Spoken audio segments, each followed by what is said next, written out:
नमस्कार विद्यार्थियों। राजकीय महाविद्यालय राजगढ़ चूरू द्वारा संचालित ऑनलाइन क्लासेज में आपका स्वागत है।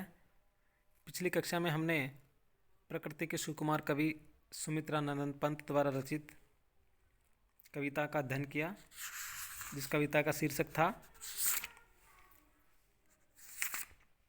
मौन निमंत्रण। आज हम जो कविता पढ़ने जा रहे हैं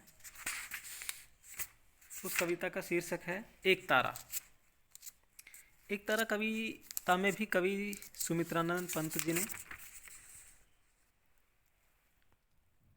प्रकृति को माध्यम बनाकर अपने एकांकी जीवन को व्यक्त किया है कि किस तरह से संध्या काल के समय एक आकाश में चमकता हुआ तारा इस संसार में अपनेपन को खोज रहा है, लेकिन कवि की दृष्टि में आज अपनापन दुर्लभ हो गया है। और इसी का वर्णन करते हुए कवि सुमित्रानंद पंत कह रहे हैं, नीरव संध्या में प्रशांत डूबा है सारा ग्राम प्रांत, पत्रों के आनत अधरों पर सो गया निखिल वन का मरमर, जो वीणा के तारों में स्वर। देखिए, कवि कह रहे हैं कि संध्या के समय सारे गांव का परिवेश, ग्राम प्रांत यानी सारे ग्राम या गांव का परिवेश एकदम शांत वातावरण में डूबा हुआ है। संध्या काल के समय समग्र वन का मरमर, देखिए क्या है, पत्रों के आनत अधरों पर सो गया निखिल वन का मरमर, यानी दिन के समय वन में चारा चरने वाले पशुओं एवं सूखे पत्तों से जो आवाज़ आती है, वन का मरमर, उसी को कहा गया है यहाँ पे। अब संध्या समय वह वन का मरमर भी शांत हो गया है। और शांत कैसे हो गया है? जैसे वन झुके हुए पत्ते रूपी अधरों पर सो गया है, जो वीणा के तारों के स्वर। और जिस प्रकार वीणा के तारों का स्वर मंद पड़ जाता है, उसी प्रकार सारा प्राकृतिक परिवेश नीरव हो गया है। खग कूजत भी हो रहा लीन, निर्जन गोपथ अब धूलि हीन। और संध्या के समय क्या होगा कि जो पक्षी हैं अपने अपने घोंसलों में स्थित पक्षियों का चहकना भी बंद हो गया है। खग कूजन भी हो रहा लीन, यानी पक्षियों का चहकना भी संध्या के समय बंद हो गया है। निर्जन गोपथ अब धूलि हीन, और वन से चरने के बाद घर आने वाली गायों का मार्ग भी अब धूल से रहित हो गया है। दूसर भुजंग सा जीर्ण क्षीण, और वह मार्ग अब कैसा हो गया है कि उस मार्ग की वह मार्ग अति धूमिल और क्षीण काया शेष रह गई है, या अंधकार का धुंधलापन रह गया है, जिससे वह मार्ग टेढ़ी मेढ़ी सर्पाकृति की तरह प्रतीत हो रहा है। झिंगूर के स्वर का प्रखर तीर केवल प्राशांति को रहा चीर। और रात्रि का प्रथम प्रहर प्रारंभ हो गया है, इस कारण अब केवल झिंगुरों का स्वर तीव्रता से सुनाई दे रहा है। केवल प्रशांति को रहा चीर, और झिंगुरों का जो स्वर है, उनके स्वर की जो तीव्रता है वह चारों ओर सुनाई दे रही है, और वह स्वर सारे वातावरण की शांति को चीरता हुआ फैल रहा है। संध्या प्रशांति को कर गंभीर, और इस कारण से झिंगुरों के स्वर से संध्या काल का सारा वातावरण और भी गंभीर एवं प्रखर बन रहा है। इस महाशांति का उर उदार चिर आकांक्षा की तीक्ष्ण धार, जो भेद रही हो आर पार। अब हुआ संध्या स्वर्णाभ लीन, सब वर्ण वस्तु से विश्वहीन।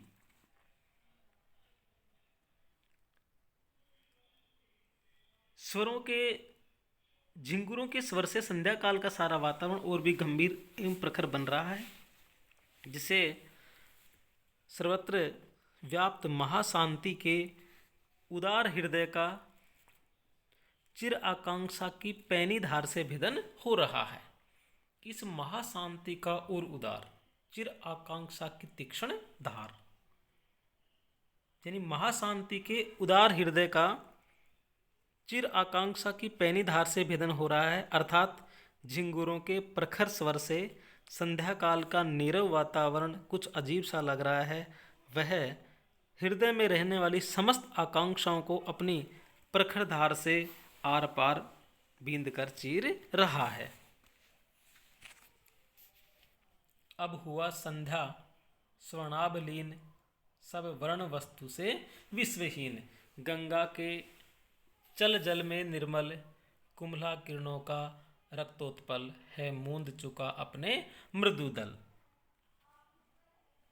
संध्या के ढल जाने पर उसकी स्वर्णिम आभा एकदम क्षीण पड़ गई है। अब हुआ संध्या स्वर्णाभ लीन, यानी संध्या के ढल जाने पर उसकी स्वर्णिम आभा एकदम क्षीण पड़ गई है। अंधकार फैल जाने से सभी पदार्थों के रंग रूप भी विलीन हो गए हैं।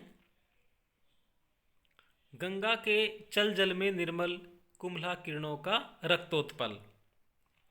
उस समय गंगा नदी के चंचल जल में मुरझाई हुई लाल लाल किरणें रक्त कमल के सदृश लगने लगी हैं। है मूंद चुका अपने मृदु दल, अर्थात कमल दल मुरझाकर बंद हो गए हैं। लहरों पर स्वर्ण रेख सुंदर पड़ गई नील ज्यों अधरों पर, अरुणाई प्रखर शिशिर से डर। और क्या है,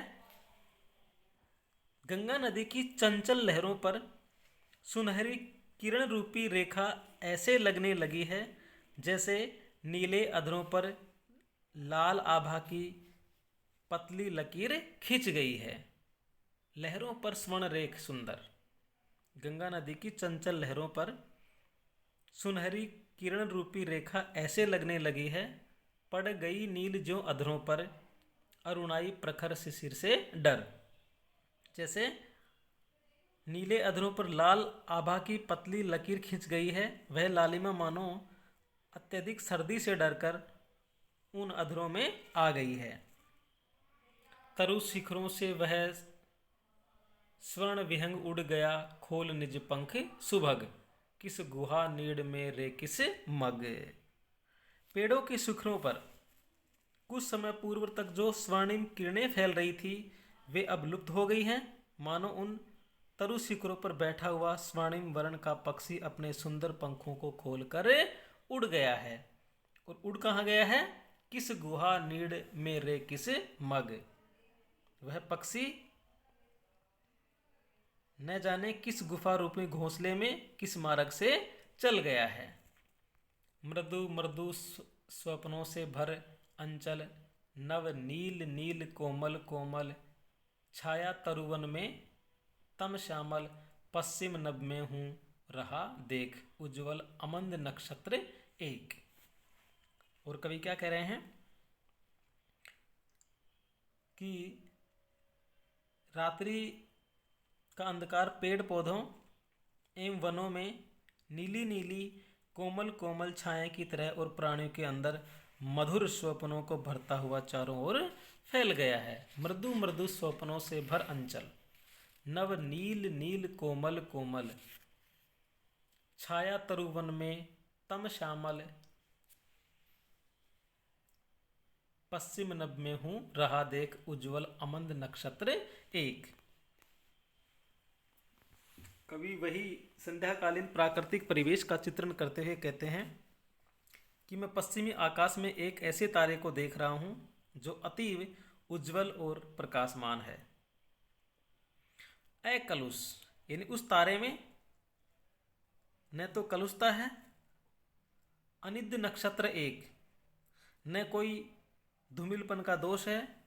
वह तारा तो ऐसा लग रहा है जैसे कोई जो मूर्तिमान ज्योतित विवेक, जैसे कोई मूर्तिमान विवेक चमक रहा हो, अथवा उर्मे हो दीपित अमर टेक, अथवा साकार ब्रह्म ज्योति है, उस तारे के हृदय में निरंतर प्रकाशित होते रहने की अमर अभिलाषा विद्यमान प्रतीत होती है। उर्मे हो दीपित अमर टेक यानी उस तारे में, उस तारे के हृदय में निरंतर प्रकाशित होते रहने की अमर टेक, अमर अभिलाषा विद्यमान प्रतीत होती है। किस श्रवणाकांक्षा का प्रदीप वह लिए हुए किसके समीप, मुक्तालोकित जो रजत सीप। कवि कहते हैं कि वह तारा किस स्वर्णिम आकांक्षा का दीपक लेकर इतने समीप लौकिक या आलोकित हो रहा है। वह ऐसा लग रहा है जैसे चांदी के समान शुभ्र सीप से प्रस्फुटित मोती चमक रहा हो। मुक्तालोकित ज्यों रजत सीप, जैसे चांदी के समान शुभ्र सीप से प्रस्फुटित मोती चमक रहा हो। क्या उसकी आत्मा का चिरधन स्थिर अपलक नैनों का चिंतन।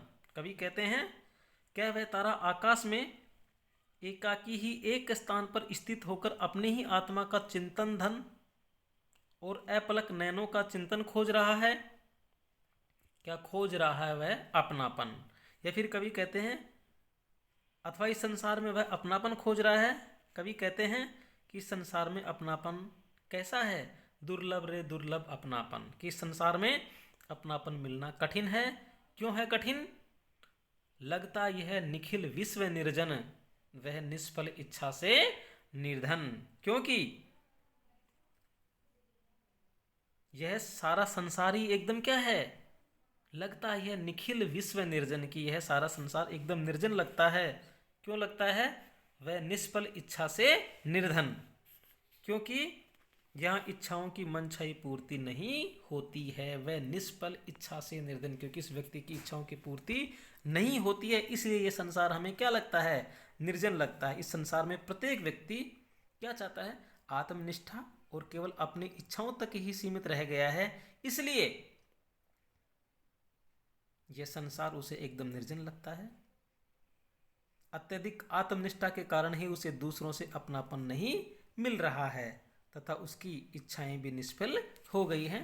तो इस तरह से कवि ने इस कविता के माध्यम से व्यक्ति के आत्मनिष्ठ होने के साथ साथ संसार में अपनापन की खोज को दुर्लभ बताया है।